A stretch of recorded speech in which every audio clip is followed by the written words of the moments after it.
Yeah, I bet you did. We had a lot of. I do, Buckaroos. How the heck are you? I am down a Bear Whisperer. Hey, I got a new place here in Springfield. High-end Timber. The grand opening, I think, is this week, and they've got a kind of soft opening going on, so I tried to slip in here.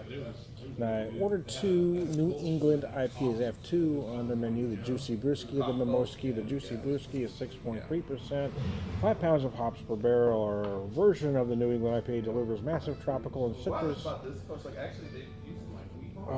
flavors, focusing on late edition hops. We extracted all the juicy love and kept just enough of the bitterness for balance. We tinkered with the water chemistry and added a touch of lactose for a soft, smooth finish. That's this one here. It does look like you expect the stout to look. This one looks a little clearer than a typical New England is. Looks closer to a West Coast, to be honest. But anyway, 7.4% Mimoski. In this variant of the New England, we triple hopped our bubbly mimosa with a blend of Centennial, Cascade, and Laurel hops to deliver a bold citrus punch any mimosa lover would appreciate. So there you go. I'm going to start with the Juicy Brewski. Well, it smells like you'd expect New England style to smell like it. It's a fresh hop pale. So like it just like comes out and like that. Tropical and citrus flavors, yes. And it falls off super fast. Are you guys Boulevard? A big mix of grapefruit and orange on the nose, but it is powerful. There's also some herbal notes there that don't always accompany a New England, but I mean, it said it. It only comes out like Valentine's Day. And if you buy one, Usually added a touch of lactose. Yeah, you can kind of feel that. and it's sold out, you can probably post it on the internet or something. Yeah. And sell it for Yeah. Oh, there you go. Yeah, I think that'd be probably. City. Oh, I right. went and I was in the office. I call these brunch IPAs. That's what it tastes like. Yeah, it's it's nice. It doesn't. Yeah, that doesn't expire. Yeah, I mean, if these are the flavors you like, this is the beer for you. That's all I can say about that. I mean, I'm not the biggest fan of this particular style. I know it's a big beer geek style right now, but I do know enough about beer to know what I'm drinking. A good one, and this is a good one. It wasn't like, it was just, you ever had some that's like, oh, Yeah, it's clean. I mean, you do get those juice flavors that you want from a beer like this. Perfect. yeah. If you ever get a chance to go check out their brewery though, Yeah, I need to You go. do have that lingering, orange and grapefruit zest right in the finish. It's done very well. help for my birthday. Oh, really? You know? Did you put that there for me? I did. Thank you. I thought you did. You're So they put water off to the side there. It's your brother. So that, but before I go to this one, I better take a little drink of water. It's great. Like seriously, it's really good. The Juicy Brewski. They have an interesting menu. They've got a Kolsch, a Colorado IPA. They got the 2 New England IPAs, a Spring Saison, an American Brown, and an American Ale. So 1, 2, 3, 4, 5, 6, 7, 7 beers. You've got 3 IPAs. 2 of them New England style. My best description is like. You need a traditional English IPA to round it out, don't you? And there's just no. So anyway, Mimoski. Did I read it to you? In this variant of New England IPA, we triple hopped our bubbly mimosa-less mimosa with a blend of Centennial, Cascade, Laurel hops to deliver a bold and citrus Well, punch. think of one thing, but it's tasting different. Means like Yeah, because you like look at it, you're like, oh, this is gonna be kind of light, and it's like huge. I'm finding the nose muted compared to the first one that I had. Yeah. A light fruit, That's what's weird. No tell, no. light citrus. That's their good one. That's their good one. There was something with a heart on it. Huh. What's interesting? I got to be honest. But they just came out with a new one though. They just recently came out with a new one. and It says New England IPA. Kansas City. Oh yeah, they did a. They did a Mexican style lager. Yeah, I'm It almost has more of a West Coast feel to me.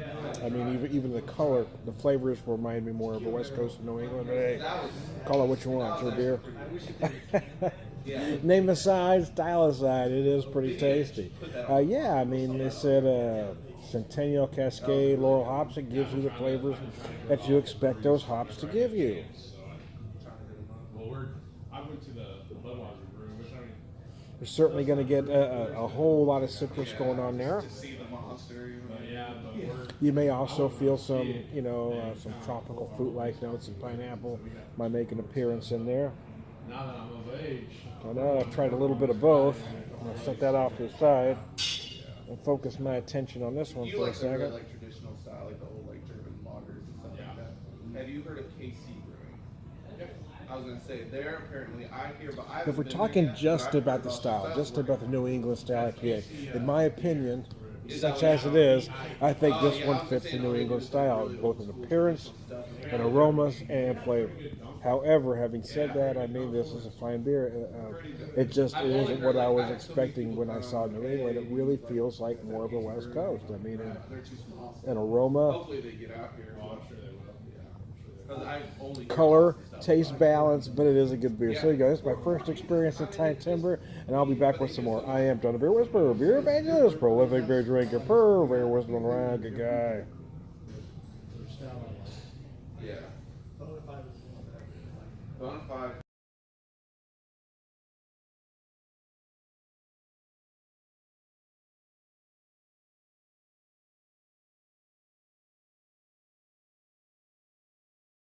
Is the other one supposed to have a card swipe? I do, Buckaroo. So I made a comment during the video of my last two that this one here, the New England, felt a lot felt a lot like a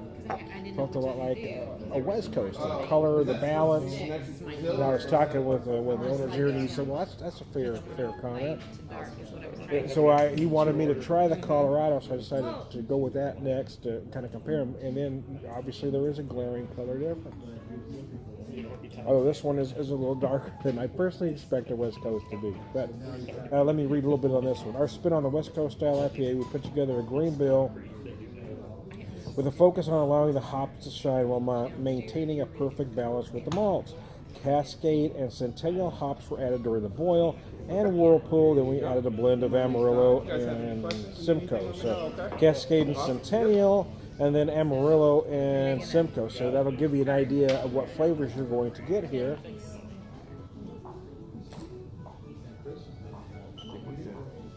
Your aroma is a little lighter than I expected, to be honest. It's not unpleasant or fraught anyway, just a little lighter. I'm getting a mix of those citrus herbal notes. I'm certainly feeling some grapefruit and orange zest going on. With a hint of pine in there as well. Was it more malty?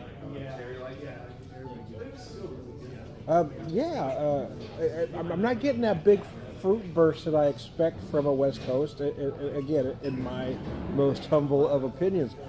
But it doesn't necessarily mean it's a bad beer. My friend, beer friend John the Brew Guru says a beer can not make your expectations stylistically, but you can enjoy it hedonistically. Again, these guys just opened up. Their grand opening is actually this coming Saturday, so not even this is a soft opening. So we're talking about a brewery that just opened up, and if any of you have been to many breweries, you know that things get tinkered with. You open with a certain beers, and then you make changes as you go along. That's just kind of the way it goes. For me, all three beers are done well. I don't know that they all three fit per style per se, but all three are done very well. But if you're looking at something perfect for style, I'd have to say that Juicy Brewski would be what I expect a New England IPA to be.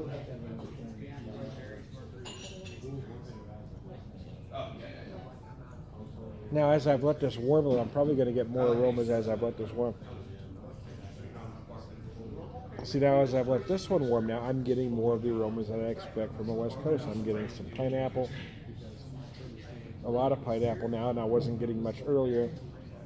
I'm feeling some tangerine-like notes, some orange notes. Let me freshen my palate here a little bit.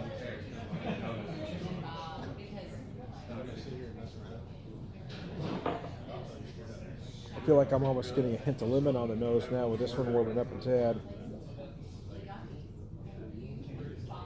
Anyway, I've decided to order half pints so I can try just a few more than typical. So I will try to be back with some more. I am John the Beer Whisperer, beer evangelist, prolific beer drinker, beer whistling around, good guy.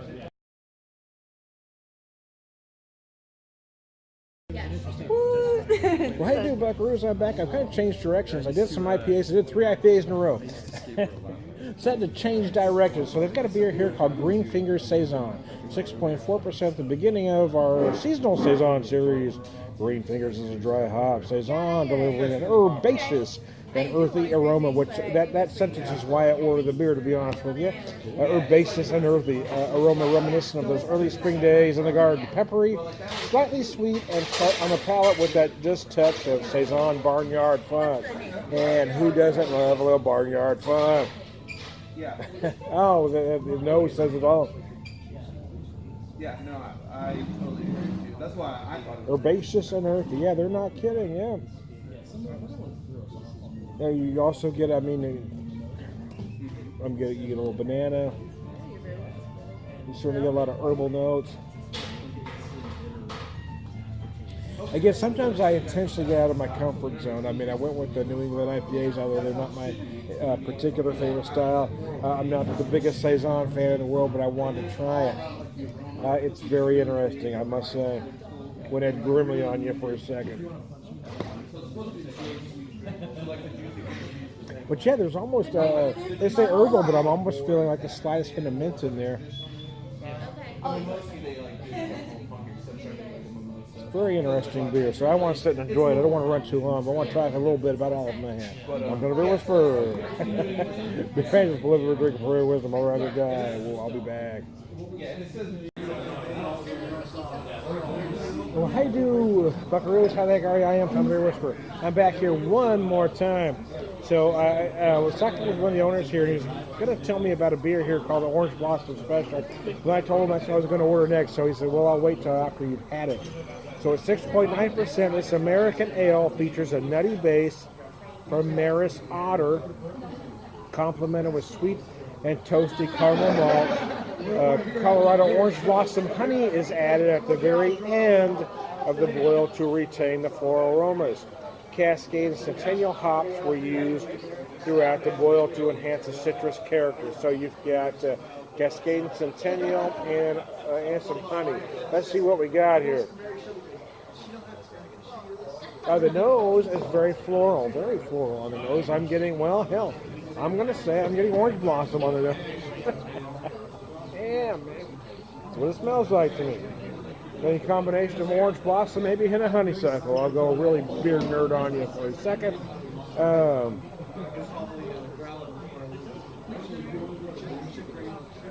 No, let this warm up a bit. More aromas will probably pop out, but that's what I'm getting most of right away.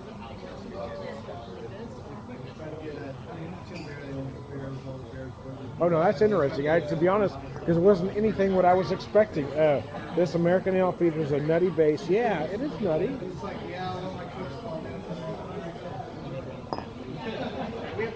I'm gonna say the slightest suggestion. I'm kidding. Nutty. It feels kind of hazelnut to me. Some beers I'll get hazelnut, some almond or amaretto-like notes. This feels more like hazelnut to me. Toasty caramel malt, Orange Blossom honey. It's a little drier and cleaner than I expected it to be. I was looking for more sweetness, and it doesn't have it. But it is in a good way. Actually, I'm really liking this beer a lot. I don't know what the IBUs are on this, but there is enough to clean up everything. Wow, it's very interesting beer. Might have to get a growler this one, because I'm really liking those nutty notes. I gotta tell you. But it does finish rather dry. For me, anyway. To me, it does seem like it finishes rather dry. So anyway, I want to sit back and enjoy the rest of this beer. I am Timber Whisperer, Pervader's prolific beer drinker, Purveyor Wisdom and Rhyme. Good guy.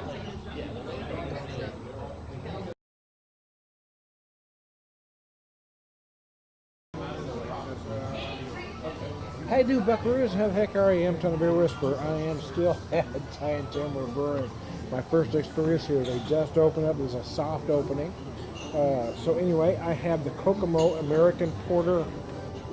And reading from their description here, we loaded up our porter with 60 pounds of toasted coconut, gobs of cocoa nibs to create this deliciously coconutty chocolate brew almond joy in a glass. I'm curious though if it reaches more towards a Mounds or an almond joy, but we'll see here. Oh, the nose is nice.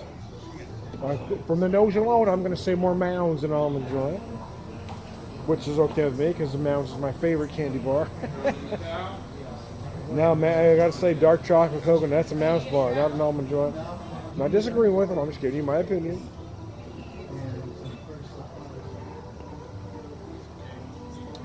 Yeah, you know what? They're right though.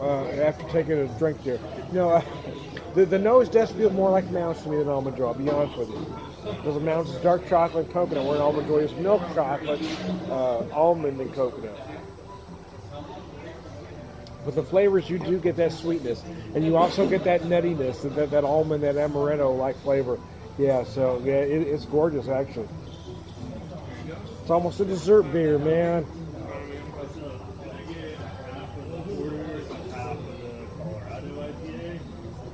That's nice. So anyway, I'm not going to run long.